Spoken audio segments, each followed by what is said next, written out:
Baik,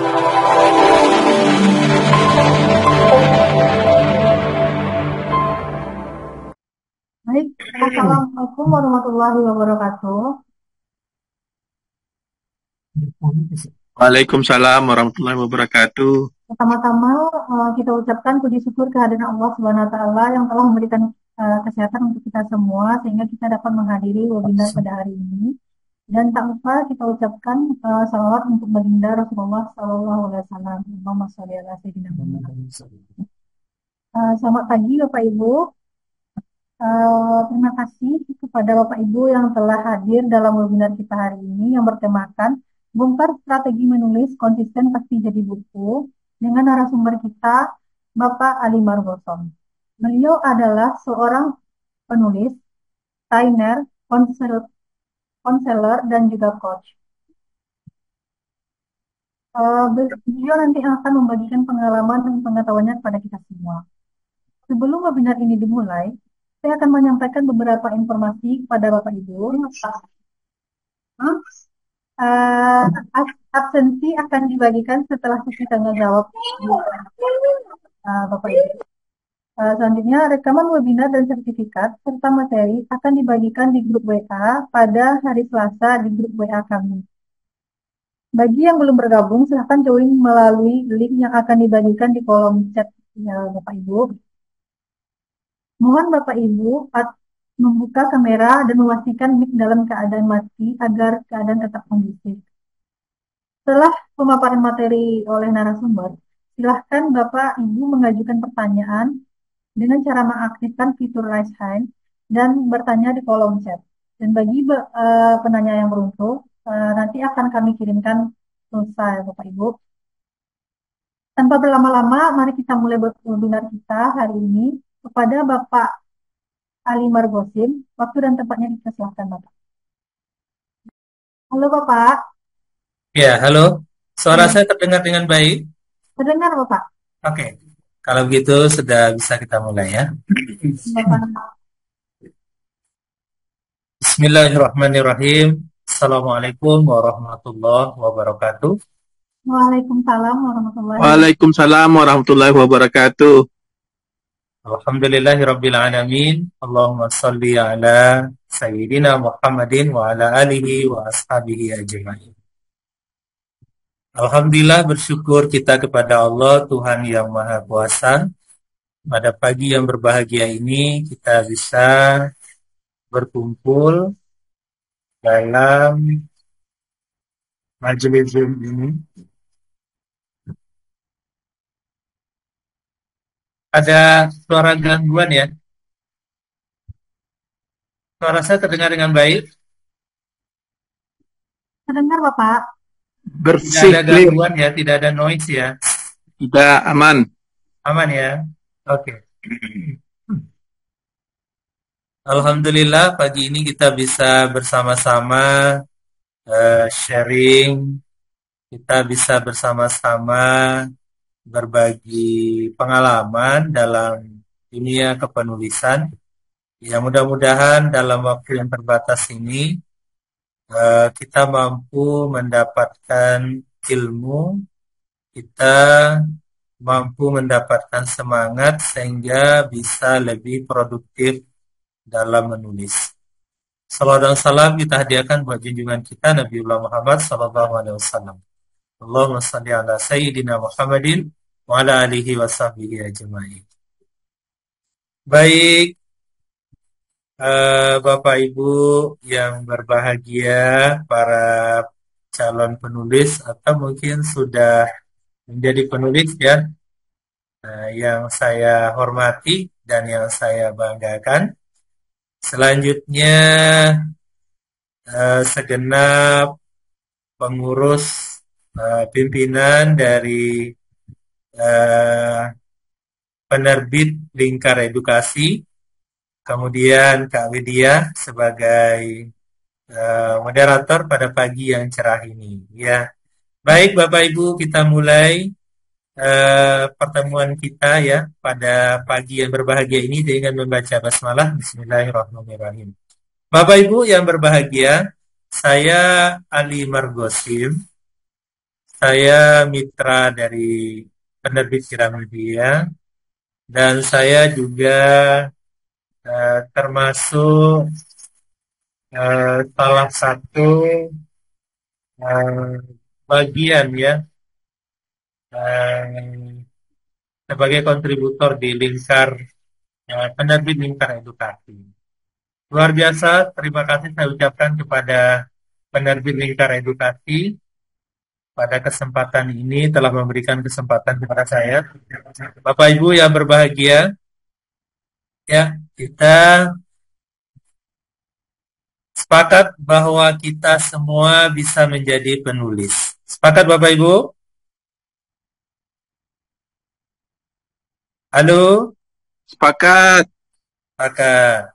Bapak Ibu, mari kita mulai. Ternyata Bapak Ibu menulis itu luar biasa ya. Ya.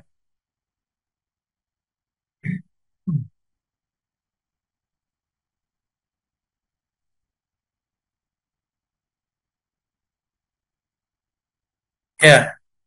Bapak Ibu, penulis itu luar biasa. Dia itu lebih ditakuti daripada 1000 prajurit yang lengkap dengan bayonetnya. Ini yang mengatakan adalah Napoleon Bonaparte, kaisar terbesar Prancis. Kenapa demikian?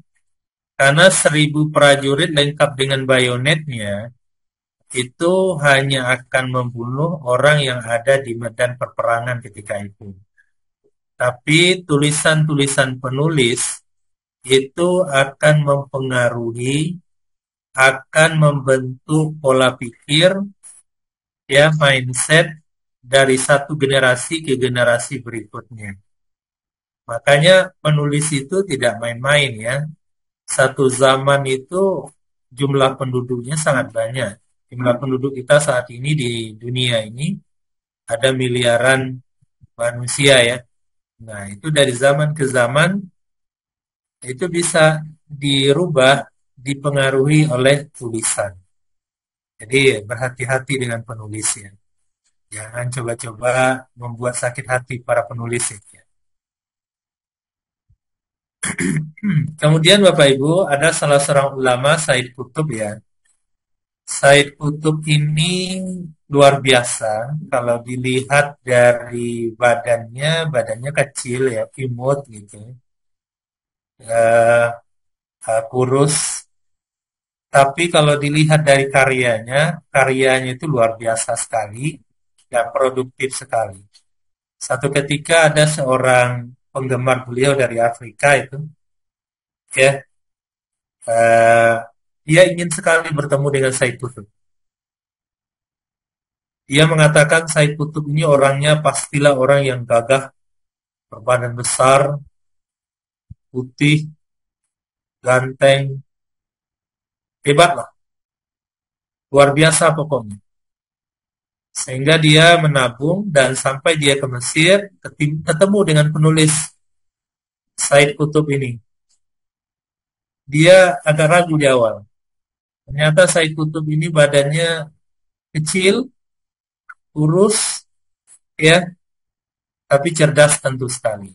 Nah, jadi Bapak Ibu, tulisan itu luar biasa sekali. Nah, Said Qutb mengatakan satu peluru itu hanya bisa menembus satu kepala, tapi satu tulisan bisa menembus ribuan bahkan jutaan kepala. Nah, jadi luar biasa Bapak Ibu. Kemudian Bapak Ibu, kata Imam Al-Ghazali ini mujahid besar Islam, penulis banyak kitab ya. Di antaranya Ihya Ulumuddin, beliau mengatakan, jika kamu bukan anak raja atau anak ulama besar, maka menulislah. Jadi menulis itu satu habit yang luar biasa yang bisa mengorbitkan kita seperti anak raja atau anaknya ulama besar. Kalau anak raja Setelah rajanya meninggal, dia akan menjadi raja. Anak ulama besar juga begitu. Jadi Bapak Ibu luar biasa sekali gitu. Nah, jadi pilihannya kembali kepada kita. Kalau kita ingin menjadi orang yang memberikan pengaruh kebermanfaatan yang besar, ya, seperti besarnya pengaruh raja atau besarnya pengaruh seorang ulama besar, maka menulislah kita. Ini luar biasa Bapak Ibu. Kemudian Bapak Ibu, karya tulis adalah bukti bahwa seseorang pernah hidup dan berkarya di zamannya. Maka menulislah. Nah, jadi kalau kita ingin diketahui oleh generasi berikutnya bahwa kita pernah ada di dunia ini, maka tinggalkanlah karya-karya tulis. Dari itu mereka mengenal, mereka tahu bahwa ada seseorang yang pernah hidup yang bernama si A, si B, si C.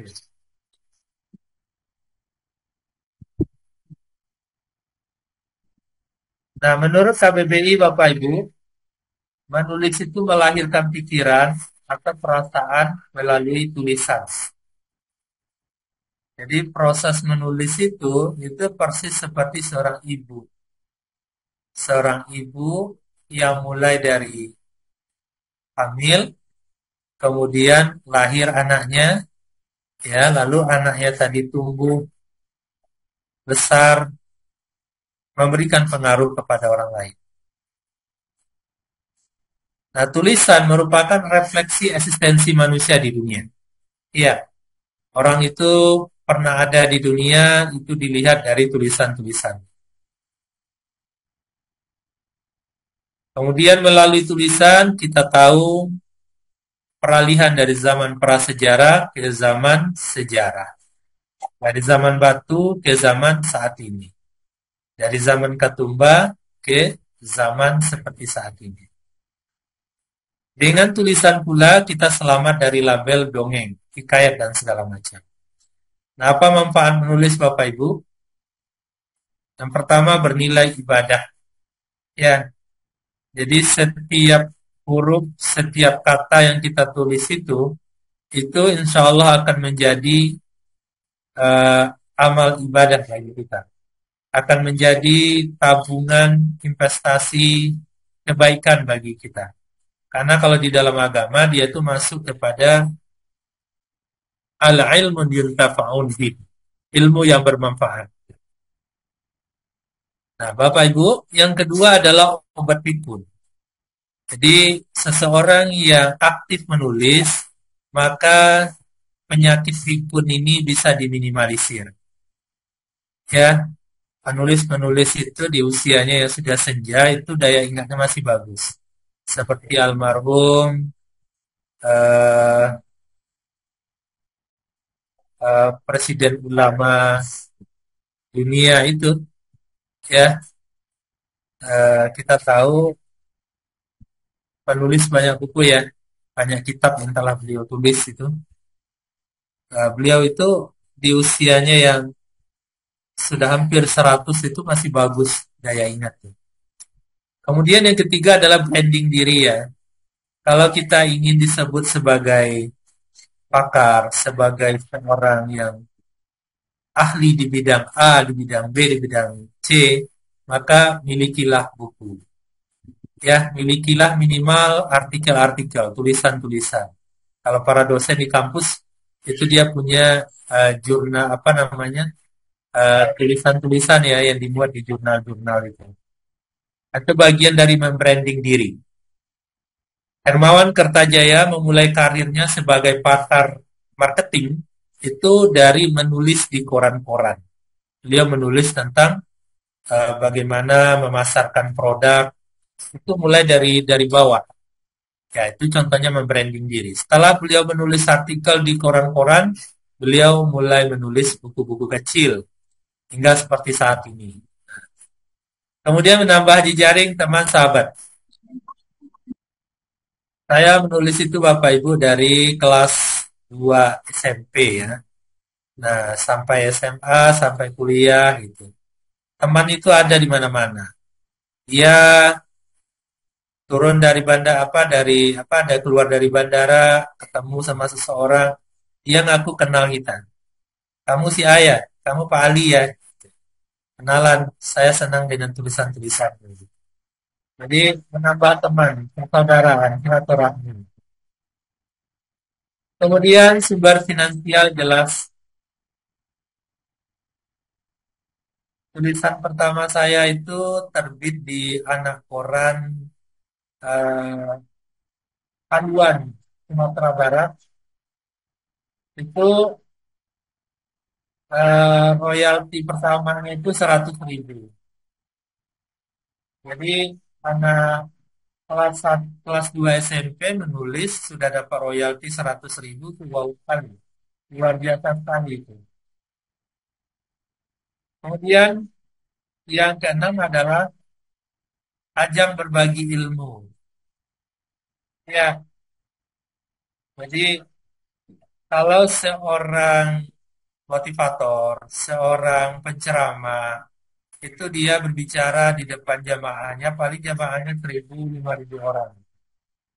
Tapi kalau buku, dalam waktu yang bersamaan, itu bisa dibaca oleh banyak orang di berbagai tempat. Sehingga ilmu itu memberikan kebermanfaatan oleh banyak orang di berbagai tempat. Kemudian eksistensi diri. Penting ya, eksistensi diri itu sangat penting. Kemudian yang kedelapan adalah mengurangi dosa atau pintu maksiat. Karena seseorang penulis itu waktunya habis untuk menulis. Waktunya diisi dengan berkarya. Jadi dia tidak punya waktu yang kosong, ya waktu yang tidak bermanfaat. Karena rata-rata orang itu akan bergibah, akan berbuat maksiat, jikalau dia tidak punya kegiatan yang terjadwal. Sementara penulis dia sibuk. Kemudian yang kesembilan, memacu semangat membaca. Penulis itu modal utamanya adalah membaca. Jadi bahan-bahan dari tulisannya itu didapatkan dari membaca. Kemudian Bapak Ibu, warisan hidup untuk anak bangsa. Masya Allah. Setidaknya warisan untuk anak-anak kita kelak. Ayah saya penulis loh, ibu saya penulis gitu. Nah, ini bukunya dan segala macam. Jadi nanti cucu kita, cicit kita itu bisa menikmati karya-karya kita. Ya, kemudian Bapak Ibu jenis-jenis tulisan. Yang pertama fiksi, ya. Fiksi itu dekat dengan kata fiktif, ya. Artinya hasil dari imajinasi. Ya, itu dia, fiksi. Seseorang yang berimajinasi akan menghasilkan karya itu karyanya karya fiksi itu. Jadi dia itu tidak memiliki eh, kevalidan data, ya tempatnya di mana, kemudian waktunya, kejadian segala macam itu tidak ada. Adanya di dunia imajinasi seorang penulis. Fiksi itu novel, cerpen, dan segala macam. Non-fiksi ya ini karya-karya yang berdasarkan pada data, fakta. Ya, klasifikasi penulis itu ada content writer, ini penulis konten, ya, konten-konten eh, banyak. Jadi pengisi website itu content writer dia. Kemudian copywriter, kemudian co-writer, ghostwriter. Ghostwriter ini menarik Bapak Ibu. Jadi ada seseorang yang pengen dikenal sebagai penulis, dia punya ide, dia punya uang, lalu dia tawarkan ke kita. Nah, sehingga terjadilah nanti kesepakatan ya. Nah, biasanya ghostwriter ini enaknya begini, eh, ide orang itu yang punya, ya, atau ide dari penulis juga boleh, tapi yang jelas dia akadnya jual beli nanti. Ini ghostwriter. Penulis itu dia tidak mencantumi namanya. Yang penting bagi dia adalah dia dapat cuan, dia dapat uang. Kemudian buku writer ini penulis buku, artikel writer penulis artikel, ya kolumnis. Artikel writer ini di koran ada, kolumnis ada di koran. Ya, novelis, ada cerpenis, script writer, penulis skrip, ya, skrip-skrip film dan segala macam. Screenwriter, songwriter, luar biasa banyak. Technical writer, ini penulis bidang keteknikan. Jadi produk-produk engineering ya, seperti produk dari eh, Telkom gitu, eh, Telkomsel dan sejenisnya, atau mesin-mesin. Nah itu ada yang nulis itu technical writer, dia kan ada majalahnya itu. Nah, tidak bisa orang-orang umum menulis tentang keteknikan ini, tidak bisa. Tapi kalau persoalan sosial, kemudian agama, nah itu bisa orang-orang umum dengan belajar tekun, nah dia bisa. Tapi kalau technical writer ini memang betul-betul punya basic keilmuan keteknikan. Kemudian creative writer, nah, itu juga sama, dia banyak dibutuhkan nanti di dunia industri perfilman. Freelance writer, nah, ini juga sama, dia berdasarkan pesanan artikel. News writer ini penulis berita di media-media online ya. Ada UX writer. Bapak Ibu, saya bertanya, menulis itu mudah atau gampang?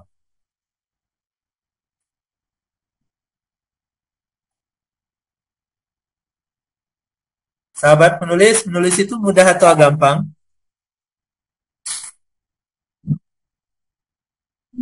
Susah-susah gampang, Pak. Susah-susah gampang. Hmm. Nggak Tergantung ada pilihan susahnya. Saya cuma Susah, memberikan Pak. pilihan mudah atau gampang. Susah, Pak. Oh, susah. Iya. Nah, Insya Allah. Jadi Bapak Ibu, sebetulnya untuk menjadi penulis itu kita hanya butuh tiga hal. Yang pertama itu adalah kita harus punya niat. Ya, kita harus punya niat. Kita harus ada tekad. Harus ada itu. Bahwa kita mau jadi penulis, bahwa kita mau menghasilkan buku. Itu satu. Nah, niat itu sudah ada atau belum? Terus yang kedua, niat itu udah kuat atau belum? Itu yang pertama. Yang kedua adalah kesungguh-sungguhan. Yes, bersungguh-sungguh. Orang yang bersungguh-sungguh, maka dia akan mendapat. Walladzina jahadu fina lanahdiyannahum subulana. Siapa yang bersungguh-sungguh, maka dia akan betul-betul ditunjukkan jalan, kemudahan, kelapangan, diberikan ilmunya oleh Allah Subhanahu wa taala. Itu dia. Dan yang ketiga adalah konsisten. Ya, konsisten itu memang tidak ada yang sesuatu yang dihasilkan dengan instan itu tidak ada ya. Bahkan mie instan saja itu tidak bisa langsung dimakan loh. Harus direbus dulu, dimasukin dulu ke piring, diaduk-aduk dulu gitu kan. Habis itu dibiarin dulu agak adem baru dimakan gitu. Nah, mie instan aja ternyata nggak instan, apalagi dalam proses menulis. Nah, bagi saya Bapak Ibu, menulis itu hobi ya, hobi. Hobi itu sesuatu yang menyenangkan. Karena saya senang, makanya saya menulis. Mau terbit atau enggak, saya tetap menulis. Mau dibaca orang apa enggak, tetap menulis. Mau dapat bayaran apa enggak, tetap menulis. Ya namanya juga hobi, setiap kali selesai tulisan, bahagianya luar biasa. Nah, itu hobi itu. Karena sering menulis, menulis jadilah habit. Ya, jadilah kebiasaan. Karena itu udah kebiasaan, mau pagi, mau siang, mau malam gitu ya. Kadang habis subuh gitu, atau sebelum subuh, dia nulis. yang menghasilkan karya. Itu dia. Jadi karena kita mencintai, maka kita akan mendapatkan cintanya. Nah, lalu sekarang Bapak Ibu, apa persiapan sebelum menulis?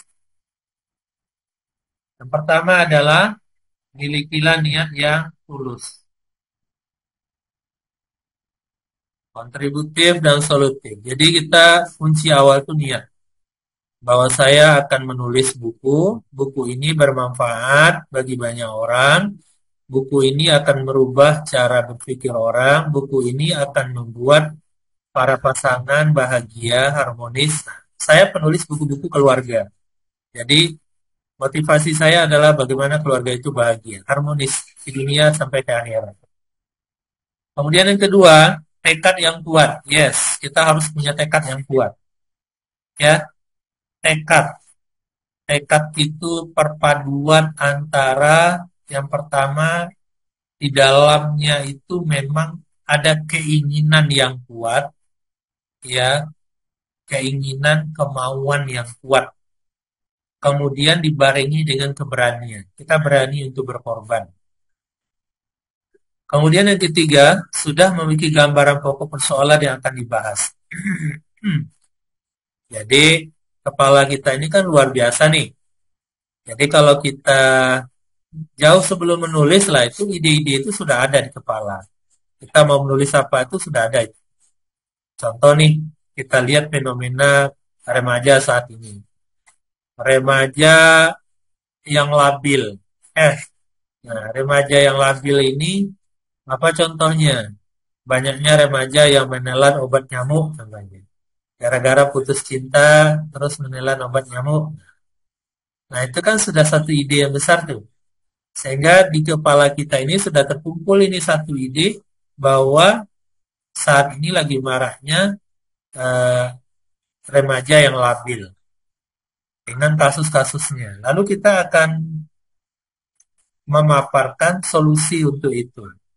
Apa saja solusinya? Kita akan temukan dengan banyak membaca, dengan banyak melakukan riset survei, berdialog, berdiskusi dengan banyak orang, dengan tokoh-tokoh masyarakat. Itu dia. Jadi gambaran itu sudah ada di kepala ya. Kemudian kita mengumpulkan bahan-bahan referensi, buku, hasil penelitian, hasil wawancara, dan lainnya. Kemudian hadir dalam komunitas. Saya dulu aktif di forum Lingkar Pena, mulai dari FLP tingkat ranting, tingkat kecamatan, tingkat kota, tingkat provinsi. Ya, dulunya saya di FLP cabang itu namanya itu ada ranting, tembalang, ranting burusan, kemudian FLP Tembalang, FLP Kota Semarang, FLP Jawa Tengah. Jadi komunitas itu sangat penting untuk menjaga semangat kita. Jadi semangat ini selalu membara ketika kita bertemu dengan orang-orang yang semangatnya sama, memiliki mimpi yang sama, sama-sama pengen menghasilkan buku karya yang bermanfaat. Jadi Bapak Ibu cari komunitas menulisnya ya. Kalau sendiri itu kita cepat futur, cepat kadang baru ada satu masalah saja kita sudah kalah, kita udah KO. Tapi dengan adanya komunitas itu energi kita itu seolah-olah tidak pernah ada habisnya gitu ya. Terus semangat itu selalu menggebu-gebu. Kemudian ada kebahagiaan juga lewat kebersamaan. Kemudian temukan mentor yang tepat. Bapak Ibu, alhamdulillah nih penerbit Lingkar Edukasi luar biasa ya. Saya di banyak kesempatan diberikan waktu untuk menjadi mentor ya, walaupun lewat Zoom. Saya kira saya mentor yang tepat ya. Saya mitra Gramedia, buku-buku saya banyak di Gramedia. Saya juga penulis di banyak koran. Kemudian training, coaching, ya konsultan di keluarga dan parenting. Nah, Bapak Ibu bertemu dengan praktisi. Jadi bukan seorang yang hanya ahli di teori, tapi dia adalah orang yang berangkat dari praktek, ya dari pengalaman. Itu. Jadi carilah mentor yang tepat itu. Bisa nanti kita komunikasi lewat email, lewat WhatsApp, kemudian via telepon, ya, atau lewat Zoom ini juga. Atau nanti gitu kita adakan kopi darat nih, kopdar kepenulisan, ya kan? Kopdar kepenulisan di Bandung, nah, bersama Coach Ali Margusin. Kopdar di Semarang, Kopdar di Jakarta, dan di mana-mana. Itu kan luar biasa tuh. Walaupun ketemunya hanya 1 jam gitu, tapi semangat itu akan kembali menggebu-gebu. Kemudian komitmen dalam berproses. Yes, ya komitmen itu penting Bapak Ibu. Minimal Bapak Ibu punya 1 buku lah ya. Ya, 1 buku dalam hidup ini. Kalau Bapak Ibu mewariskan tanah 1 hektar, dibagi oleh 5 anak, dapatnya per anak itu cuma 200 meter ya. Ya, dapat 2000 meter per anak. Tapi kalau Bapak Ibu menghasilkan 1 buku, buku tadi itu nggak ada habis-habisnya loh. Dibaca oleh anak ibu, nanti dibaca oleh cucu, dibaca oleh cicit, dibaca oleh generasi 10 berikutnya. Itu buku itu masih ada, ilmunya masih ada, ilmunya bisa dimanfaatkan. Dan anak itu bangga, ternyata kakekku, buyutku, nenekku luar biasa loh ya. Dia seorang penulis. Nah, kemudian dia 7M. Ini persiapan ya Bapak. 7M itu apa? M pertama membaca. M yang kedua membaca. M ketiga membaca. Membaca, membaca, membaca, membaca. Orang yang banyak membaca, ya seperti gelas yang selalu diisi air, itu dia akan penuh, penuh, penuh, tumpah. Ya, yang namanya air yang bagus ya, tumpah, itu memberikan kemanfaatan ya. Nah, membaca itu bagian juga dari proses kita membersihkan pikiran kita dari yang tidak bermanfaat. Kemudian 9, tekun berlatih ya, terus menulis. Saya dulu waktu di Semarang itu ada pelatihan semalam menulis 40 halaman. Pesertanya sekitar 120 orang. Bisa? Bisa. Gimana caranya? Nah, caranya tentu ada tips-tipsnya ada, tapi yang jelas eh, saya ingin menyampaikan kepada Bapak Ibu, terus saja berlatih. Ada waktu menulis ya.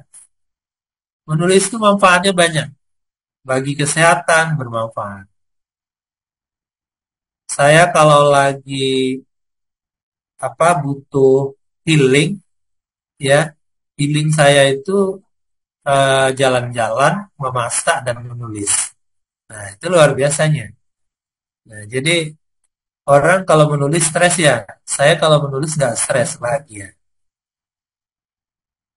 Kemudian khusyuk berdoa, yes, yes dong. Yang menjadi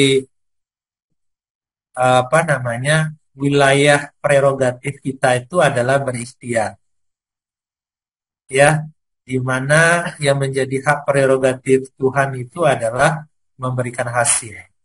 Nah, doa itu adalah penghubung antara ikhtiar dengan hasil. Jadi hubungkanlah dengan banyak berdoa. Kemudian aktif bersih-bersih memori. Memori ini maksudnya banyaklah istighfar ya. Terkadang kan kepala kita ini kita isi dengan yang tidak bermanfaat. Berita-berita yang tidak bermanfaat, infotainment, segala macam. Itu kan tidak ada manfaatnya itu. Baca tentang artis-artis itu tidak ada gunanya sebetulnya. Coba kita membaca diri kita. Nah, perbaiki diri kita. Bersihkan memori kita ini, kepala kita ini. Isi dengan yang bermanfaat. Sebanyak-banyaknya. Nah, kemudian ada 7 kebiasaan ya, kebiasaan positif saat menulis. Yang pertama, biasakan berwudu. Berwudu itu sangat baik, sangat baik. Yang pertama, berwudu itu bikin badan segar, ya kan? Habis mengambil wudu, badan jadi segar gitu. wah fresh banget gitu. Termasuk pikiran yang penat, lelah itu ternyata rasanya lah udah kembali untuk siap lagi bekerja dengan maksimal ya. Jadi berwudu biar badan kita, biar fisik dan fisikis kita ini fresh kembali. Itu berwudu. Wudu itu terapi ya, terapi dalam memulihkan tenaga. Kemudian yang kedua, kita mulai dengan membaca basmalah. Bismillahirrahmanirrahim. Sebagai orang yang beriman, ya, memulai segala sesuatu itu awali dengan membaca kalimat yang dicintai oleh Allah. Apa itu? Dengan membaca Bismillahirrahmanirrahim. Karena dengan pertolongannya, dengan izinnya, kita akan bisa menuangkan ilmu yang ada di pikiran kita dengan baik lewat tulisan-tulisan kita. Jadi, selalulah mulai dengan Bismillah.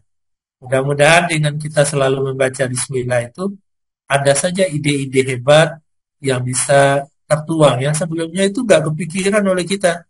Nggak ada kepikiran oleh kita. Bahkan nggak ada juga di bahan-bahan yang telah kita tulis itu nggak ada. Yang kita kumpulkan gitu. Tapi ketika kita memulai dengan Bismillah, datang pertolongan Allah, ada saja ide-ide hebat yang muncul. Nah, saya merasakan hal itu saat-saat menulis. Kemudian hindari perut kenyang ya. Menulis itu jangan habit punya kebiasaan makan kenyang-kenyang ya. Kalau udah terasa perutnya terisi, ya sudah berhenti. Nanti kalau lapar makan lagi. Jadi sehari itu boleh makan 5 kali boleh. Nah, tapi jangan sampai kekenyangan. Iya. Secukupnya saja makan. Karena perut yang kenyang bikin mata ngantuk, kemudian bikin akal kita lambat untuk berpikir dia. Kemudian matikan TV, silent gadget Anda. Yes, matikan itu ya. Menulis itu kita lebih banyak menggunakan indera sebetulnya. Ya, termasuk indera perasa gitu ya. Kemudian hati gitu ya. Itu banyak kita gunakan. Yang visual yang cepat melelahkan mata itu kita hindari. Ada penulis yang kebiasaannya itu memicingkan mata. Nah, ada kebiasaan memicingkan mata. Dipicingkan matanya sekitar 1 menit, kemudian dibuka, dia kemudian mulai lagi menulis. Itu bagian dari terapi agar matanya ini nggak gampang lelah. Ya, kalau orang dulu, Muhammad Hatta menulis gitu ya, Hamka itu kan dia menulis lembaran buku.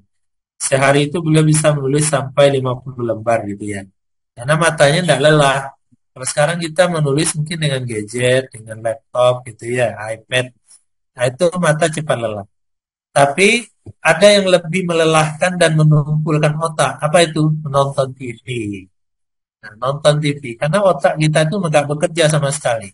Sementara penulis itu dia sangat mengandalkan kelincahan dari akalnya dalam berpikir.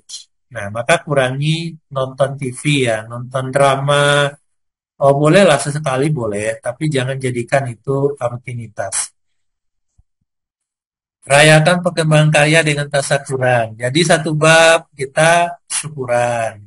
Ya beliinlah teman nasi bungkus 1 atau 2 gitu. Itu bagian dari merayakan ya.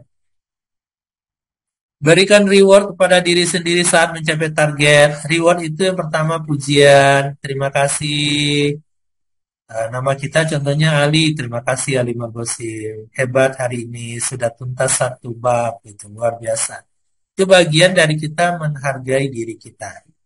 Kemudian apa lagi? Oh, yang biasanya kita nih jarang nih makan di rumah makan yang enak gitu. Tapi setelah selesai 1 bab, sesekali kita makan ke sana. Tapi jangan sampai kekenyangan. Itu bagian dari memberikan reward kepada diri sendiri. Kemudian olahraga ringan. Kemudian banyak minum air putih. Bapak Ibu, penulis itu mayoritas adalah coffee lovers ya, pecinta kopi ya, termasuk saya juga. Kalau saya enggak batuk atau enggak kambuh radang tenggorokannya, saya akan minum kopi 3 kali sehari gitu. Nah, saat menulis itu bisa 5 kali sehari itu minum kopi. Nah, kopi itu baik asal gulanya tidak banyak, sedikit saja, terus diiringi dengan banyak minum air putih sama buahnya. Olahraga yang ringan-ringan aja, keliling komplek, keliling perumahan gitu ya, jogging, itu yang ringan-ringan aja. Jadi biasakan itu. Waktu terbaik untuk menulis, ini penting Bapak Ibu. Kalau seseorang itu sudah cinta dengan dunia kepenulisan, dia bisa menulis kapan saja. Bahkan tengah malam, habis ngigau lalu bangun, dilihat jam 2, ya matanya nggak ngantuk lagi, nah dia bisa ngambil buku dan menulis. Atau ngambil laptop ya, dia menulis gitu ya. Atau ambil gadget, dia menulis. Tapi bagi yang eh, senangnya itu baru rata-rata, pada level rata-rata, atau dia menulis itu karena ingin punya buku, bukan karena memang dia hobi gitu ya. Nah, maka dua waktu ini sangat penting untuk diketahui. Pertama, saya habis sholat subuh. Ya, hari Sabtu, Minggu, atau Minggu lah ya, weekend, bagi mahasiswa atau Bapak Ibu yang sudah anak-anaknya udah besar semua, di rumah berdua saja gitu ya. Atau mungkin weekend itu kita ke pantai, habis mandi-mandi, kemudian sarapan, nah, ya kan? Kemudian kita menulis agak 1 jam, 2 jam. Nah, itu. Jadi habis subuh itu bagus sekali. Kalau saya sebelum subuh malah udah menulis gitu. Sampai jam 9 pagi. Itu bisa menghasilkan 20 lembar ya dalam sehari. Kemudian saat good mood membersamai. Ya, good mood ini eh, saya baca salah satu fakultas itu dia punya tagline bagus. Good mood, good food. Ya, gitu. Jadi mood yang bagus itu adalah makanan yang baik. Karena fakultas itu fakultas ini ya, fakultas pariwisata. Jadi ada ilmu tata boga di sana gitu. Jadi good mood, good food gitu ya. Kalau kita good mood, good writing. Ya, moodnya bagus, nanti tulisannya juga bagus. Good mood, good writing. Nah, good mood ini sebetulnya bukan hanya dikala kita bahagia loh ya, bukan hanya dikala kita gembira gitu ya, kita happy, nah. Bisa jadi dikala kita contohnya habis disakiti gitu ya. Nah, saya juga melihat itu good mood gitu ya. Saat kita benar-benar sedih, saat kita punya dihianati oleh seseorang gitu. Saat kita merasakan kegembiraan yang luar biasa juga bisa ya. Nah, itu bisa dimanfaatkan untuk menulis. Saat seseorang jatuh cinta, dia itu akan bisa menulis puisi-puisi yang bagus. Ya. Nah, batang mangga di depan rumahnya itu bisa menari-nari itu. Ditulisnya dalam bentuk puisi. Nah, itu tuh bagian dari good mood membersamai. Ini waktu terbaik Bapak Ibu. Kemudian Bapak Ibu merawat good mood. Good mood, good writing. Yang pertama adalah support, dukungan dari orang-orang terdekat ya. Mungkin orang tua, mungkin pasangan, mungkin anak gitu ya. Nah, itu penting sekali. Mungkin teman, ya, yang masih jomblo, ya supportnya dari komunitasnya gitu ya. Nah, kemudian yang kedua adalah merawat good mood itu badan sehat, ya, fisik sehat. Sebetulnya ada satu lagi tuh hati yang sehat. Ya, enggak hanya badan yang sehat, tapi hatinya yang sehat juga. Kemudian, ini dia. Kemudian, memunculkan good imagination. Good imagination, ya sama dengan good imagination is good writing. Nah, itu. Imajinasi yang bagus itu juga akan menghasilkan tulisan-tulisan yang bagus. Nah, bagi pecinta dunia fiksi, maka imajinasi ini harus dilatih. Bagaimana melatih imajinasi? Nah, nanti ada sesi-sesi tersendiri ya, ada pelatihan tersendiri. Tapi secara umum saya ingin sampaikan bahwa ketika kita memiliki imajinasi yang baik, maka kita akan bisa memunculkan karya-karya yang baik. Apa bedanya imajinasi dengan hayalan? Silakan Bapak Ibu, sahabat penulis, apa bedanya imajinasi dengan hayalan?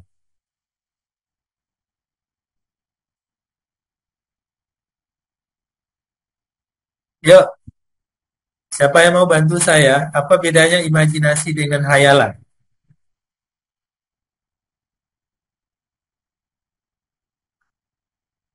Hayalan itu pikirannya kosong.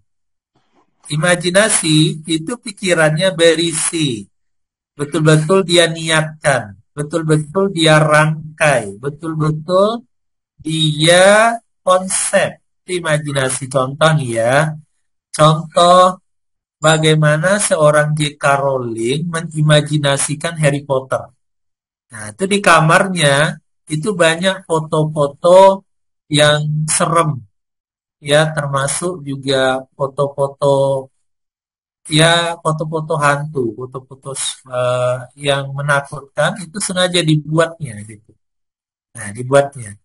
Lalu dia bikin jembatan yang unik katanya gitu. Jadi memang diimajinasikan dulu, betul-betul dirangkai oleh kemampuan akalnya. Oh, jadi nanti Harry Potter terbang, Harry Potter begini, begini. Memang dikonsep di kepalanya.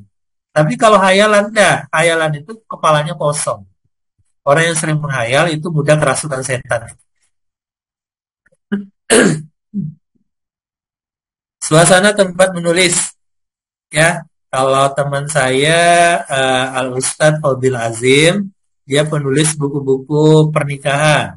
Nah, maka dia akan mengkonsep kamarnya itu seperti kamar pengantin. Nah, Salim Apila juga sama gitu.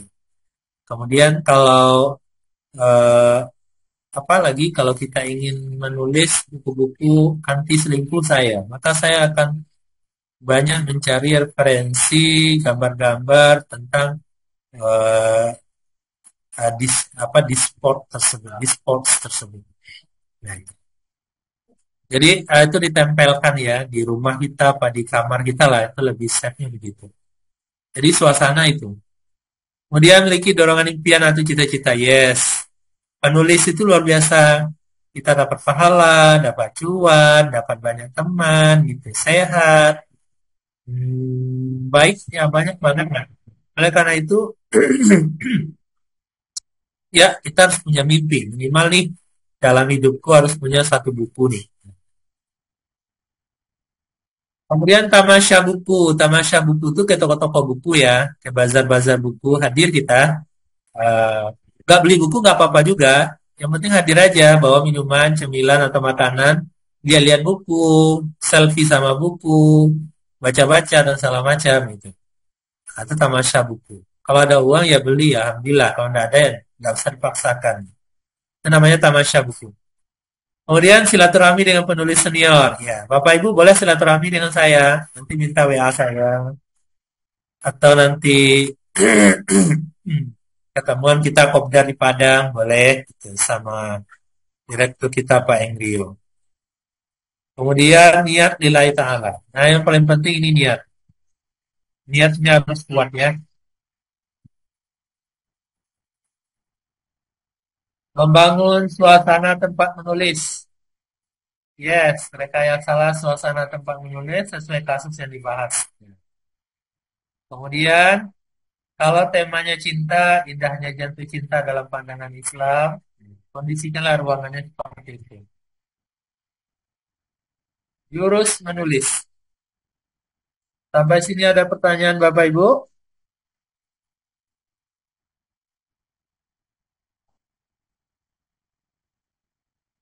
Cukup, kita lanjut ya. Jadi jurus menulis itu sederhana. Menulis itu juga nggak susah kok Bapak Ibu. Jangan bilang susah ya, menulis itu mudah. Mudah, gampang. Jurus yang pertama ATM namanya. Jurus ATM. Jurus yang kedua jurus pregnant. Dua saja jurusnya. Jurus ATM itu amati. Amati karya-karya orang lain. Ya, ya. Contohnya Bapak Ibu nih mau menulis buku tentang eh katakanlah buku rumah tangga. Nah, Bapak Ibu beli buku saya, amati buku saya, ya lihat mulai dari covernya, daftar isinya, bab 1, bab 2, sampai nanti ke penutup. Kedua, tiru. Ya, tiru. Judulnya Bapak Ibu gantilah, modifikasi judulnya. Kemudian daftar isinya Bapak Ibu modifikasi. Bab-babnya juga. Kemudian dari bab itu Bapak Ibu baca, terus Bapak Ibu tambahi atau kurangi, udah jadi karya Bapak Ibu sendiri. Tapi yang jelas kalau kita ngambil dari buku seorang, cantumin sumbernya. Itu saja. Jadi tidak rumit sama sekali. Amati, tiru, modifikasi. Ya, itu jurus ATM itu. Ini berlaku untuk produk-produk yang lain, tidak hanya buku. Nah, ini praktiknya, oke. Nah, ini jurus pregnan. Ini jurus hamil ini. Jadi ada penulis senior. Penulis senior ini guru-guru kami dulu waktu masih di Jawa Tengah. Beliau namanya Ahmad Tohari. Ahmad Tohari ini bilang, oh saya itu hamil, laki-laki kok hamil ya? Hamil novel Ronggeng Duku Paru itu 12 tahun kata beliau. Wow, 12 tahun jadi satu novel. Namanya Ronggeng Duku Paru. Bapak Ibu, Ronggeng Duku Paru itu sudah diterjemahkan dulu 2015 ya. Saya ingat saya 2015 atau 2014 itu. Ketemu terakhir sama saya tuh di Solo. Beliau bilang itu sudah diterjemahkan ke 5 bahasa internasional. Kelima negara ya, ada Jerman, ada Perancis, ada Belanda, ada Inggris. Satu lagi itu saya lupa, apakah yang satu lagi itu pokoknya Eropa kelima-limanya. Luar biasa Bapak Ibu. Nah Bapak Ibu bayangkan tuh di apa namanya diterbitkan di Jerman, ya kan? Berapa royaltinya itu? Diterbitkan juga di Belanda, diterbitkan juga di Perancis, nah, ya kan? Nah, dan negara-negara lain. Ada 5 negara ketika itu, termasuk Inggris.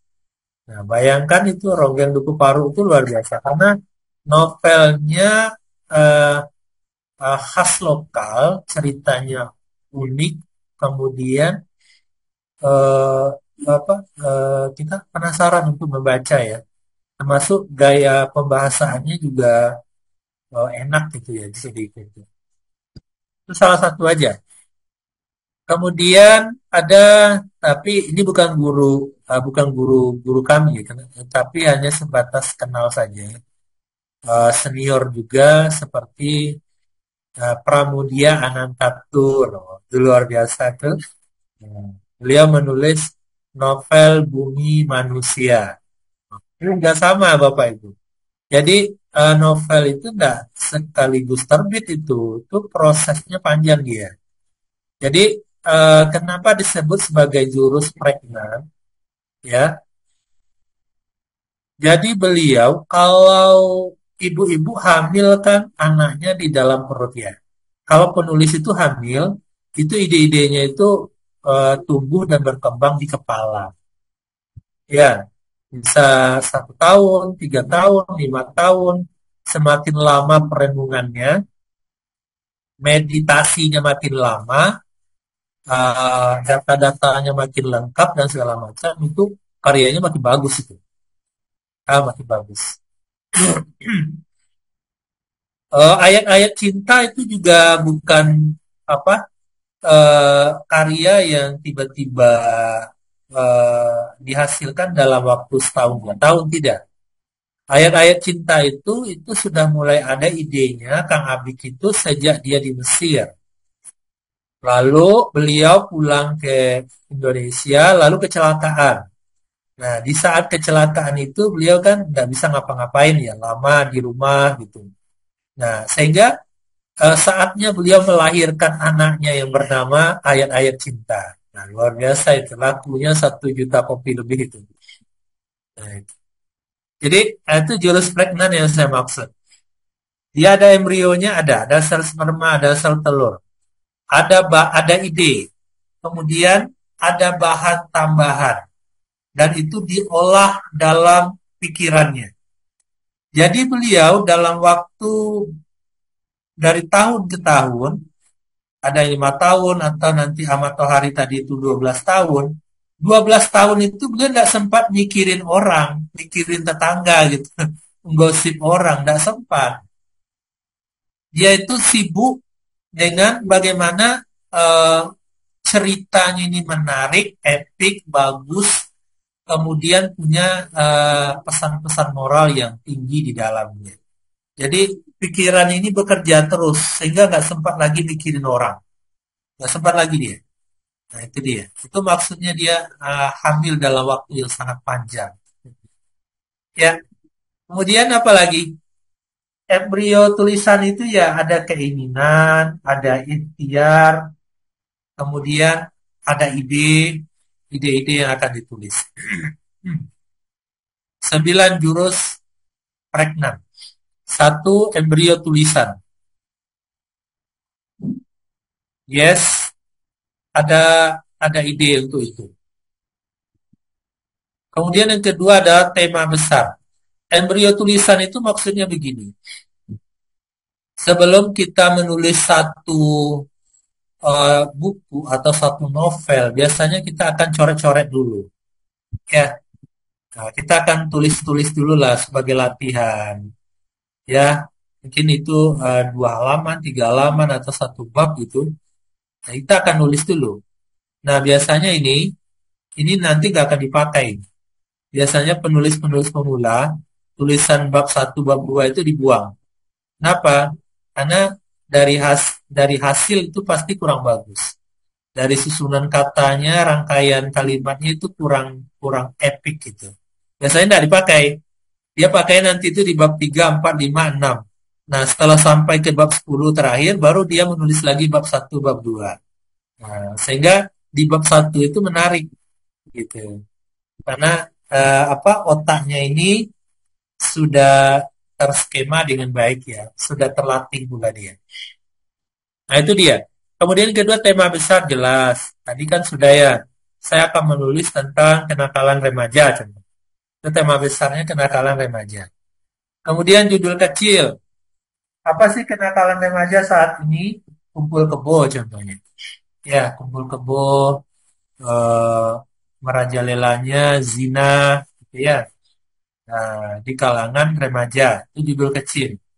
Kemudian segmentasi pembaca. Kalau saya menulis tentang kenakalan remaja, siapa nih pembacanya? Oh, segmentasinya adalah remaja itu sendiri contoh. Nah, maka dari sini kita tidak boleh main-main ini. Kalau segmentasinya remaja itu sendiri, ya, ini kita harus punya landasan fondasi yang kuat ini. Maka kedepannya kita tidak boleh salah strategi. Kalau pembacanya remaja, bahasa yang dipakai jangan bahasa untuk orang tua. Itu satu. Bahasanya harus bahasa milenial, Gen Z, ini kan. Nah, terus segmentasi pembaca. Tapi kalau segmentasi pembacanya adalah orang tua, maka bahasa yang dipakai pun juga nanti bahasanya orang tua. Terus yang kedua, kalau segmentasinya orang tua, bahasannya adalah bagaimana orang tua bisa memposisikan diri sebagai orang tua yang baik, yang dirindukan, sehingga anaknya ini nggak lagi menjadi remaja yang nakal. Tapi kalau segmentasinya adalah remaja itu sendiri, bahasanya adalah bahasa milenial, Gen Z, kemudian tema yang diangkat juga tema yang ringan. Tema yang memang bisa dikonsumsi oleh remaja. Apa itu? Bagaimana hijrah contohnya. Dari generasi jalanan menjadi generasi Qurani contoh. Nah, itu bahasa-bahasanya dan bahasannya itu beda. Jadi ini kesalahan penulis pemula biasanya. Campur aduk aja. Ya, jadi sampai di poin 4 ini saya garis bawahi besar sekali. Kita harus jelas segmentasi pembaca kita. Siapa nanti market kita, pangsa pasar kita tuh siapa. Harus jelas. Sampai di sini, paham Bapak Ibu? Oke, lanjut ya. Kemudian tujuan tulisan. Jelas ya, tujuannya apa nih? Oh, tujuannya adalah bagaimana remaja tadi berubah. Bagaimana orang tua memiliki persepsi yang benar dalam mendidik anak. Nah, itu tujuan. Harus jelas tujuannya di awal. Apakah tujuannya hanya sebatas memberikan informasi? Nah, itu jelas tulisannya nggak akan terbit nanti. Kemudian daftar isi. Yes, daftar isi itu dibuat dulu sebelum menulis. Kemudian mempelajari buku rujukan referensi. Ya, kalau kita menulis satu buku minimal referensinya 10. 10 buku terkait. Minimal. Inkubasi time ini waktu maksudnya adalah yaitu kita butuh waktu untuk berpikir, merenungkan. Ya, merenungkan. Jadi kalau orang barat mungkin dia butuh waktu meditasi. Ya, kemudian menulis lancar ini maksudnya adalah latihan terus menulis agar cepat. Jadi apa yang ada di kepala itu betul-betul bisa tertuliskan dengan baik. Itu butuh latihan. Ya, habis apa yang ada di kepala kita tulis, habis itu dibuang. Itu latihan. Yes, segmentasi pembaca tadi sudah saya bahas juga ya, usia pembaca, bahasa yang dipakai, persoalan yang dibahas. Nah, ini dia. Oke, inkubasi time itu meditasi tadi ya. Kita butuh waktu untuk merenung atau memeditasi diri kita, mematangkan konsep kita ya. Ya, pertama mematangkan konsep, kita perlu menganalisa persoalan, apa solusi-solusinya. Itu harus jelas, harus yakin kita, harus betul-betul sudah inkrah di benak kita, barulah nanti kita tuangkan ke tulisan. Kalau kita masih ragu, jangan nulis. Kalau kita belum yakin dengan solusi yang kita berikan, ya tunda dulu. Nggak usah keburu-buru menulis itu. Oh, ini latihan-latihan saja. Latihan menuangkan pikiran. Tulis kata pertama yang terlintas di benak Anda.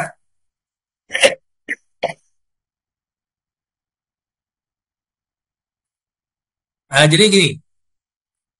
Ada orang itu, udah 1 hari dia, duduk aja, mau nulis apa ya? Bingung dia. Mau menulis dari mana? Banyak orang tuh bingung. Terutama penulis pemula ya. Udah 1 jam dia duduk aja, lihat-lihat apa yang mau ditulis. Kira-kira kata apa yang cocok pertama kali ya. Nah, gitu kan. Banyak kan kasus ini kita temukan.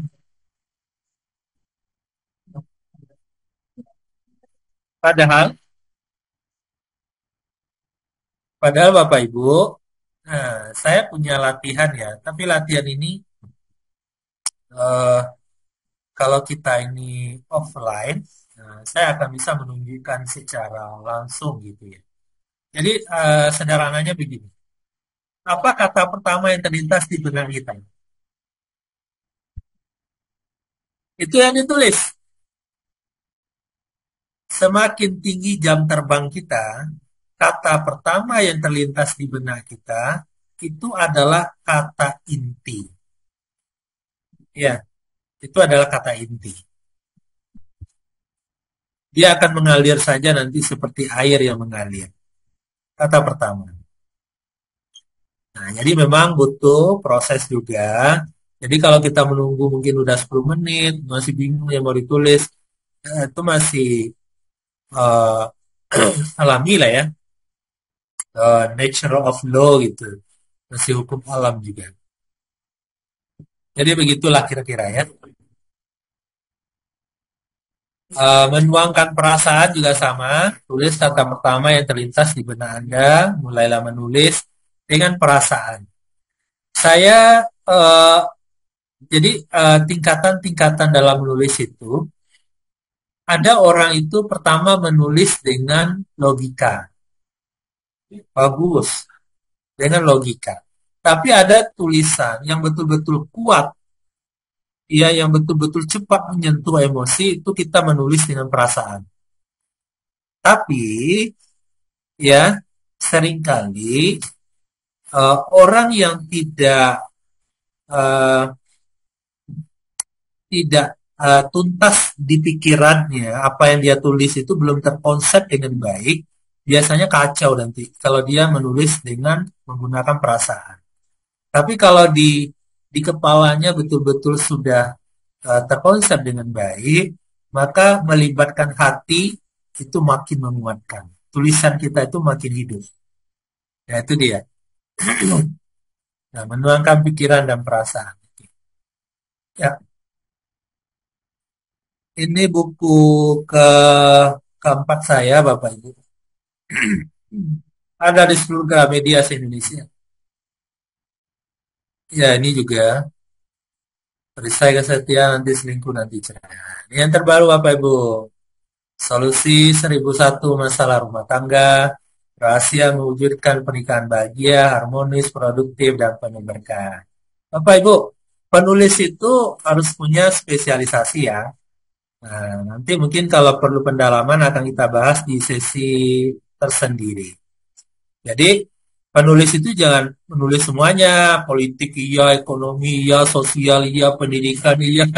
Nggak bisa seperti itu. Kita harus seperti dokter ya.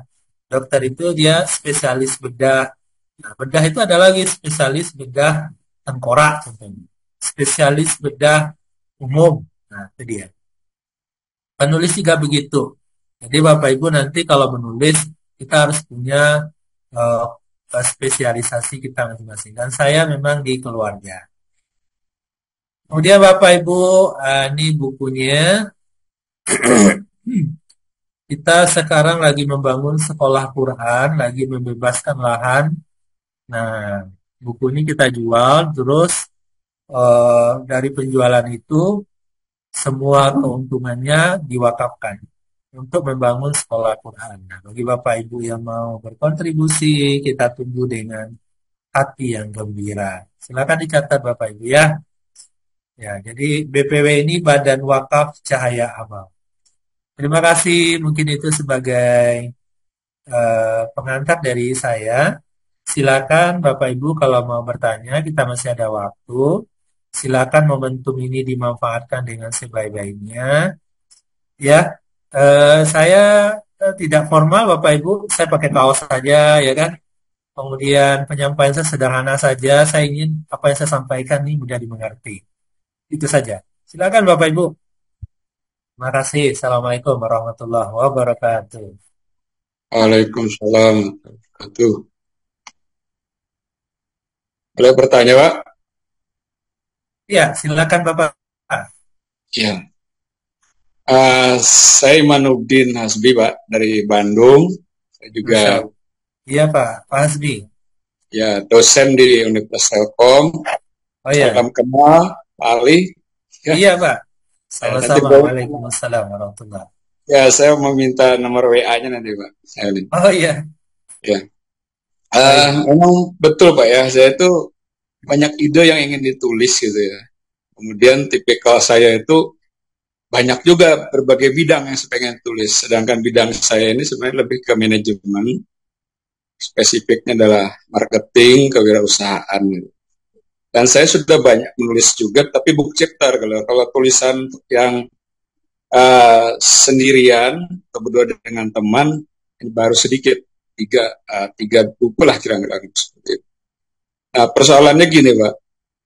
Bagaimana menjaga gitu ya endurance untuk menulis itu pada suatu saat kapanpun gitu. Walaupun saya sering mengimajinasikan gitu seperti seorang wartawan gitu.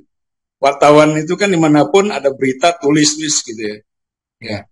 Ya sebelumnya tuh ya agak kalau begitu ada gangguan udah males gitu ya. Nah, tapi saya coba perbaikilah sikap saya gitu ya supaya karena dorongan menulis ini sangat besar gitu Pak. Inginnya tadi untuk bermanfaat orang banyak gitu ya. Nah, sekarang ini juga Pak ada teknologi AI gitu ya, kemudian juga plagiarism. Nah, itu kadang yang sering membuat saya yang sistem ATM itu gitu suka ada gangguan di dalam hati saya tuh jadi pengennya itu malah pregnant gitu ya tapi kalau pregnantnya susah banget gitu saya Oke. perlu waktu gitu sedangkan tuntutan tugas itu banyak sekali ya Bapak juga mungkin tahu lah dosen itu luar biasa ini ya Iya. tuntutan administratifnya gitu. Nah, itu kurang lebihnya Pak mungkin dari saya kasih banyak Pak. Assalamualaikum. Masya Allah. Waalaikumsalam warahmatullahi wabarakatuh. Pak Asbi luar biasa ya. Boleh Pak kapan-kapan kalau saya ke Bandung kita kopdar nanti Bapak. Iya Pak. Nanti mengenai WA saya bisa diminta ke panitia Bapak. Iya Pak. Ke Kak Wedia tuh ada. Boleh langsung disebutkan aja Pak Ali. Boleh 0812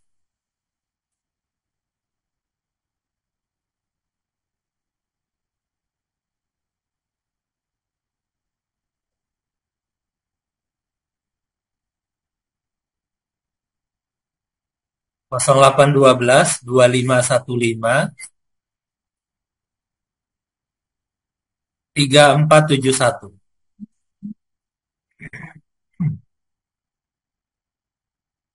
Iya, jadi Bapak Hasbi eh, menulis itu manfaatnya sangat banyak sekali ya, sangat banyak sekali, baik bagi kesehatan, bagi jaringan kita ya, sosial, kemudian bagi akhirat kita juga, kemudian termasuk finansial, bahkan termasuk pada karir gitu ya, pada karir. Jadi eh, perlulah kita eh, menanamkan satu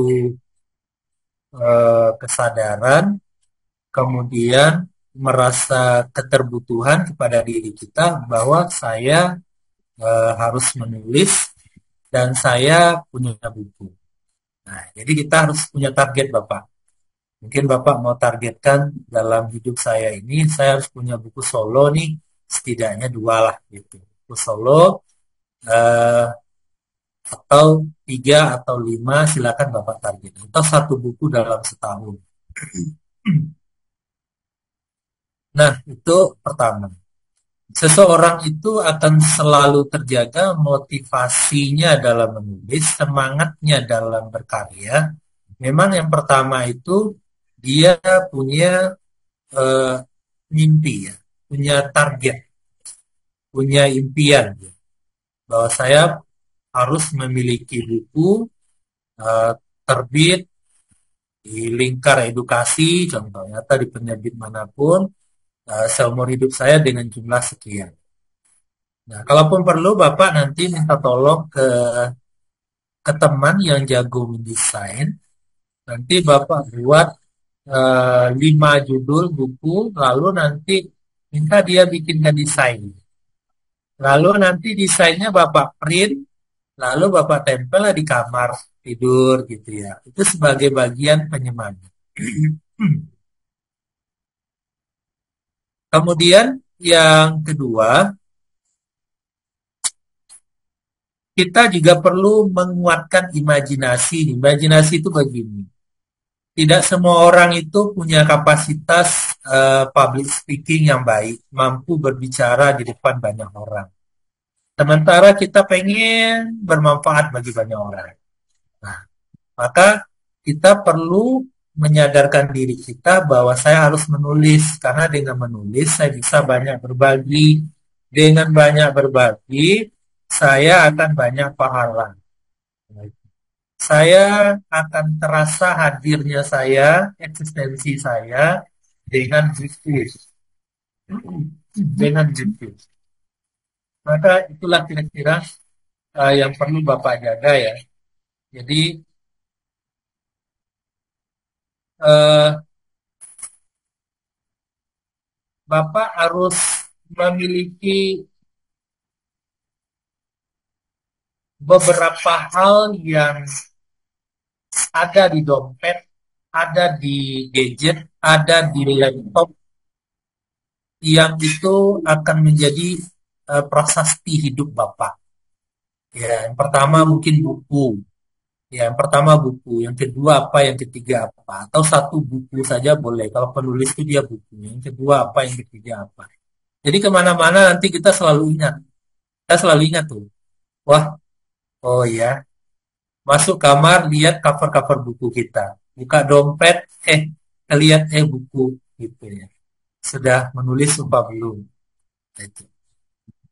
Kemudian terakhir Bapak, Bapak perlu komunitas ya. Orang-orang yang mempunyai aura yang sama, semangat yang sama, hobi yang sama, yaitu menghasilkan karya, ya, menulis gitu. Nah, bergabunglah dengan komunitas kepenulisan. Waktu saya di Semarang, itu rumah saya di samping kampus Undip Tembalang. Itu yang bergabung dengan kami itu banyak juga dosen-dosen. Banyak ya, banyak dosen gitu. Kemudian ada juga yang pegawai di beberapa instansi, dia memang hobinya menulis. Termasuk Mama Rempong ya, yang anaknya banyak tapi juga pengen berkarya. Gini itulah kira-kira dari saya Bapak. Selamat berkarya Bapak Hasbi. Ya, terima kasih Pak. Terima kasih Pak Ali. Ya, sama-sama. Bapak, terima kasih atas pertanyaannya Bapak Imanuddin. Selanjutnya ada yang bertanya juga nih Bapak Ibu Nunu. Kepada Ibu Nunu dipersilakan Ibu untuk bertanya.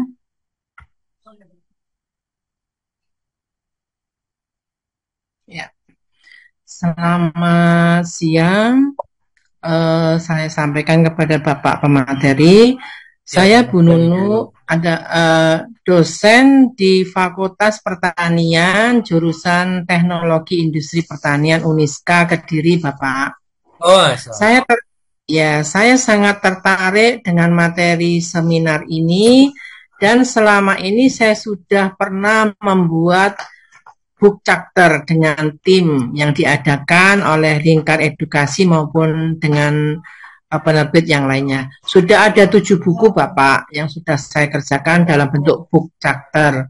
Saya memang hobi menulis.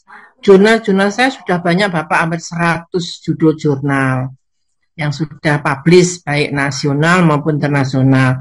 Nah, yang saya belum istilahnya saya ingin bercita-cita seperti yang Bapak saya sampaikan tadi, ingin menulis karya selain jurnal maupun book chapter. Ya, seperti contohnya ini saya ingin seperti Bapak gitu. Jadi saya sebenarnya punya ide-ide yang banyak, pengalaman yang cukup banyak, tapi saya masih bingung. Saya mohon bimbingan Bapak agar saya bisa menjadi penulis yang baik ya, tentang apa yang sudah saya ada gambaran dalam imajinasi saya, juga ilmu saya. Nah, ini saya mohon bimbingan Bapak bagaimana saya bisa menjadi penulis sehingga bisa buku-buku saya bisa bermanfaat. Itu jadi mohon arahan, bimbingan agar saya bisa menulis karya saya. Apakah bisa kerjasama dengan Lingkar Edukasi Indonesia ini dalam menghasilkan karya-karya saya mendatang. Terima kasih. Iya, baik, sama-sama Ibu Nunu. Jadi Ibu Nunu, ada 2 teori tadi saya sampaikan dalam menulis ya. Ada 2 jurus ya. Yang pertama jurus ATM, yang kedua adalah Vekna, gitu ya. Kalau jurus yang sangat cepat itu memang jurus ATM. Amati, tiru, modifikasi. Sekarang saya ingin bertanya, Ibu Nunu mau menulis buku dengan tema apa? Kalau tadi saya memberikan contoh kenakalan remaja. Kalau saya fokusnya di ketahanan keluarga, parenting gitu. Kalau Ibu di bagian apa nih? Ya, saya ingin menulis ilmu sesuai dengan spesifik bidang ilmu saya, Pak, teknologi industri pertanian. Saya ingin membuat buku ajar, Bapak. Nah, tentang materi misalnya teknologi pasca panen sayur, ini contohnya. Saya juga pengen menulis teknologi pasca panen tanaman pangan. Di dalamnya ada padi, ada jagung gitu Bapak. Oke. Ini belum saya tulis, tapi punya cita-cita. Saya Iya. ingin menulis karya yang bentuknya seperti buku ajar dan nanti bisa dijual gitu loh, Bapak. Ini saya belum sampai ke sana. Yang selama ini saya masih kerjasama dalam buat book chapter Iya. untuk kebutuhan BKD, untuk kebutuhan Oke. Javung, belum Iya. finansial, belum dijual gitu loh, belum dipasarkan. Nah, ini saya ingin bercita-cita buku saya bisa dikenal banyak orang Iya. dan bermanfaat gitu.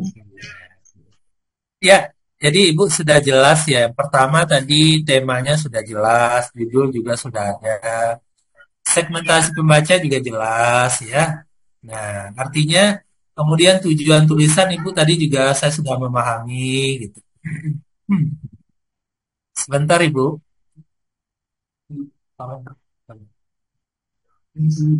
Oke.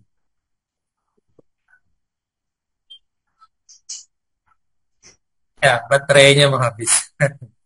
Jadi jadi poin 1 sampai 5 Ibu tuh sudah oke ya.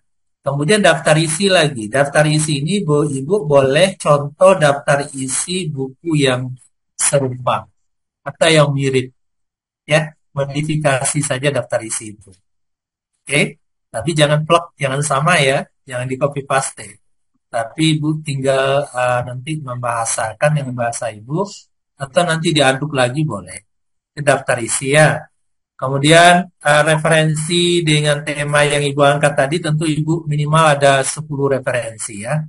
Kemudian inkubasi time-nya Ibu juga nggak lama kayaknya ya, karena itu sudah menjadi spesialisasi dari Ibu. Semisal saya nih, saya kalau menulis buku keluarga, alhamdulillah cepat ya, karena memang eh, sudah menjadi spesialisasinya saya di sana gitu ya. Nah, gitu. Kemudian tinggal Ibu menuliskan aja lagi. Kapan Ibu mulai menulis itu? Ya, kalau saran saya secepatnya Ibu menulis. Ya, Iya. jangan ditunda, tunda tahun depan. Tahun depan banyak lagi kegiatan gitu ya. Apalagi dosen, teman tidur saya juga dosen Ibu. Jadi ya pusing mikirin Scopus, mikirin ini gitu. Jurnal Iya, ini Bapak. kalau di sini ada Sinta 1, Sinta 2, mungkin di tempat Ibu beda namanya ya. Nah, gitu. Iya, Jadi saya kira Ibu action aja saya kira ya. iya. Jika Ya, kalau terima Ibu kasih action segera, Bapak. Ya, insya Allah nanti akan ada nanti kemudahan akan nampak itu. Nggak susah kok menulis. Saya memakai bahasa menulis itu menyenangkan. Menyenangkan sekali. Paling nanti Ibu agak lama berpikir itu di bab 1. Itu memang lama Ibu. Kalau udah di bab 2 lancar aja itu. Bagi air mengalir itu. Ya, silakan segera menulis Ibu. Nanti mengenai ke lingkar edukasi Ibu ke panitia ya. Ke panitia penyelenggara ada Kak Widya. Kenapa orang itu tidak punya karya sementara dia adalah ahli atau spesialisnya di bidang itu? Karena dia tidak memulai-mulai. Ya, ya. Terus yang kedua adalah belum percaya diri. Belum percaya diri. Nah, yang menjadi pertanyaan adalah sampai kapan kita baru bisa percaya diri? Nah, percaya diri itu tolak ukurnya apa sih? Standarnya apa sih? Nah, percaya diri itu ya dari diri kita sendiri. Jangan menunggu pengakuan orang. Pengakuan itu akan muncul ketika karya kita sudah ada. Jadi mulai sekarang, action segera aja Ibu. Ya Bu ya. Terima kasih. Silakan kalau ada yang lain. Baik, terima kasih Ibu Nunu. Masya Allah, cita-citanya bagus sekali ya Ibu sebagai penulis yang hebat. Semoga Ibu dimudahkan ya Ibu dan karyanya selalu dikenang Ibu. Ini ada penulis yang lain yang bertanya, Bapak. Ini, bagaimana cara melakukan riset yang tepat agar konten buku menjadi kuat dan meyakinkan? Dari Ibu Sofa, Bapak. Mohon silakan dijawab, Bapak. Kurang kedengaran suaranya bisa Oh, baik. Baik, dikencangkan. Saya ulangi lagi ya, Bapak, pertanyaannya dari Ibu Sofa. Bagaimana cara melakukan riset yang tepat agar konten buku menjadi kuat dan meyakinkan, Bapak? Mohon dijawab, Bapak. Oh ya, agar konsisten ya. Iya, Bapak. Ya, agar kita konsisten dalam berkarya, memang yang pertama kita harus punya tekad yang kuat. Itu satu. Jadi kemauan yang kuat. Ada keinginan untuk menghasilkan buku. Ya, keinginan itu harus kuat. Tidak boleh setengah-setengah. Kita harus punya timeline, batas waktu. Tahun ini saya harus punya satu buku. Ya, artinya apa? Proses menulis penulisannya harus selesai dalam 3 bulan ini. Setelah itu nanti masuk ke penerbit. Di penerbit dia juga butuh proses ada sekitar 3 bulan, proses cetak dan segala macam. Ini contoh ya. Jadi itu yang pertama yang harus kita miliki, tekad yang kuat. Kemudian yang kedua adalah kita harus punya kebiasaan-kebiasaan positif. Di antaranya apa? Seperti yang saya sampaikan tadi kepada Pak Hasbi.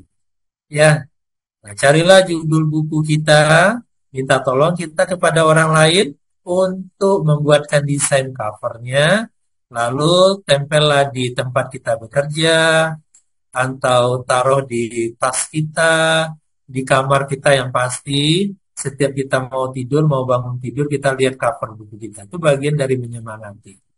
Kemudian perlu juga kita memiliki imajinasi membayangkan.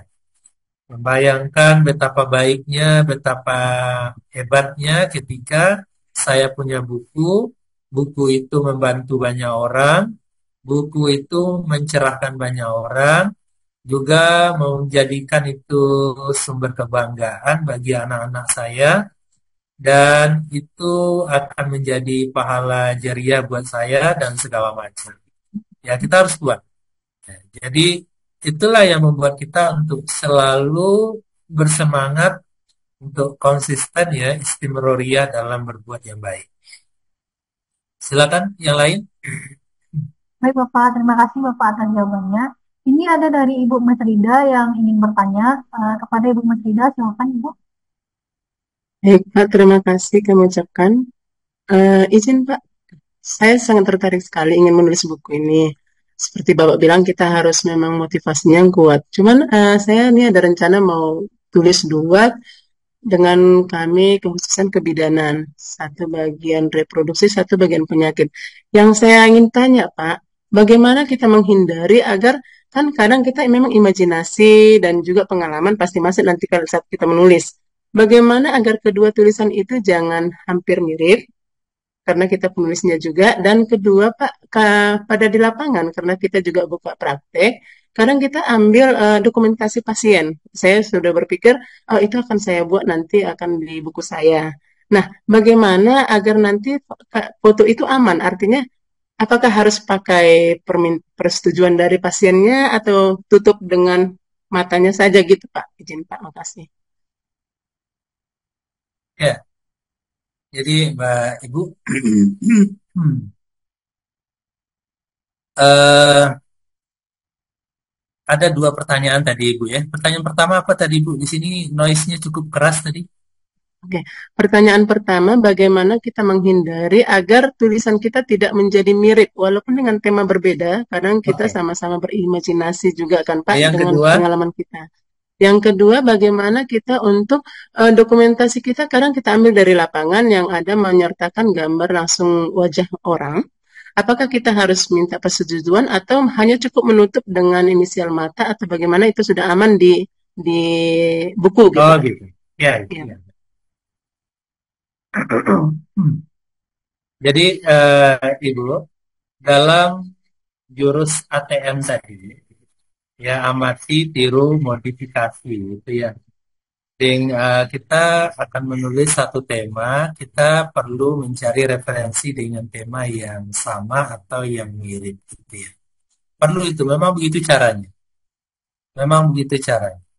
Nah, di sini agar karya kita itu tidak sama dengan rujukannya, langkah yang pertama adalah saya menyarankan satu, kita boleh mengambil idenya, tapi tuangkan dengan bahasa kita sendiri.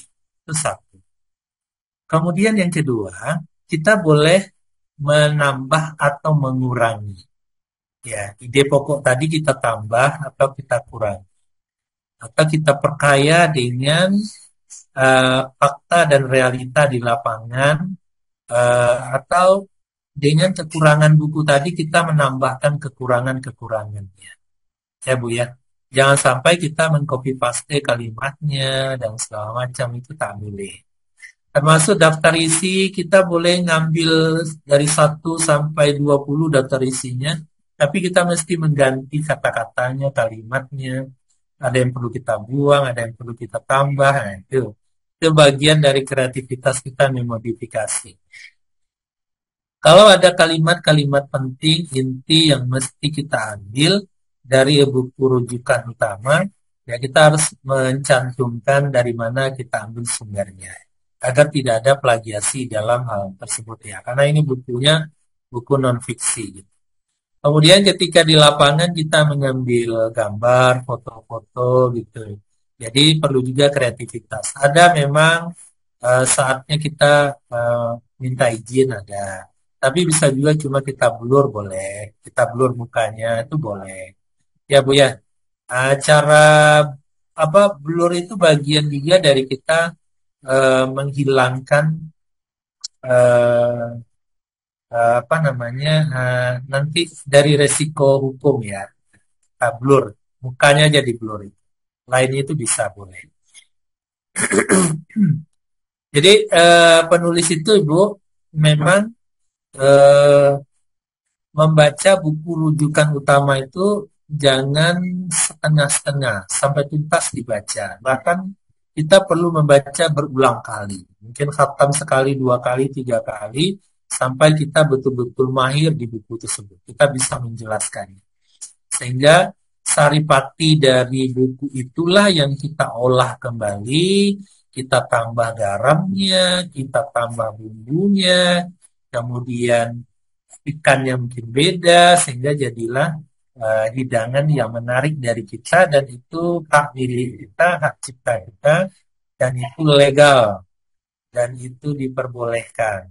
Ya, itu bukan plagiasi. Tapi kalau kita copy paste itu plagiasi. Ya, itu jadi modifikasi itu kita mengambil terus kita modif, ya kita rubah. Jadi jangan sama gitu. Itu cara tercepat Bu dalam berkarya, ya jurus ATM itu. Cara terlamanya ya pregnant tadi, lama butuh waktu yang panjang dan murni betul-betul itu hasil keringat kita. Tapi itu luar biasa biasanya. Tapi apa buku-buku yang dihasilkan oleh ATM juga luar biasa gitu. Tergantung kita mengelola. Ya, mungkin gitu ya Ibu ya. Baik, Pak. Terima kasih, Pak. Terima kasih ya. Sama-sama Terima Ibu. kasih Bu Mas Rida atas pertanyaannya. Selanjutnya Bapak, pertanyaan terakhir dari Bapak Sutara. Kepada Bapak Sutara, silakan bertanya Bapak. Ya, silakan. Halo Bapak Sutara.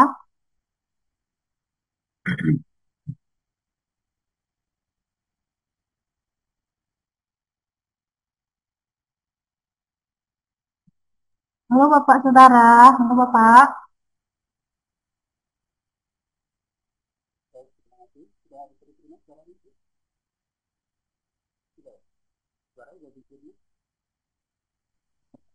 Halo Bapak Saudara.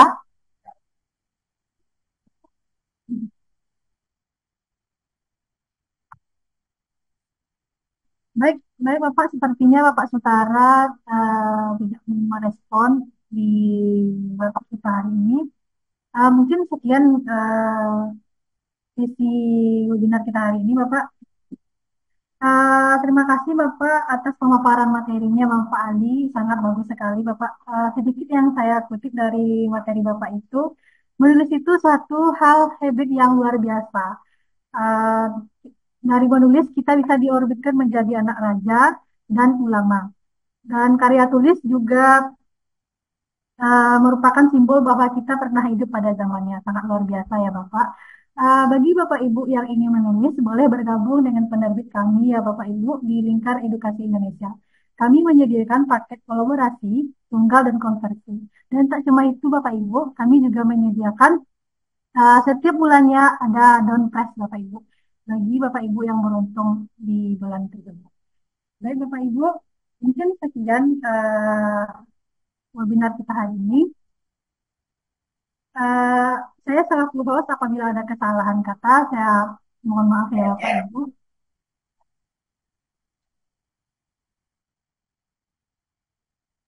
Waalaikumsalam. Bagi Bapak Ibu yang bertanya tadi, mohon tinggalkan nomor handphone di kolom chat ya Bapak Ibu. Ya. Oke, Kak Widya. Mohon izin Bapak Ibu, sukses selalu Bapak Ibu semua. Semoga segera menghasilkan karya, jadi penulis hebat, memberikan manfaat yang besar. Oh iya Bapak Ibu, kita sesi dokumentasi dulu ya Bapak Ibu. Oh iya, silakan. Baik Bapak Ibu, akan di screenshot ya Bapak Ibu. Untuk slide pertamanya, mohon Bapak Ibu kameranya dibuka Bapak Ibu.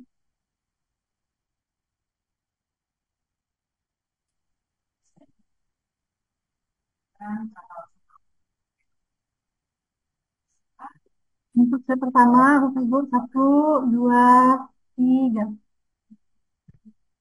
Untuk slide keduanya, Bapak Ibu, 1, 2, 3.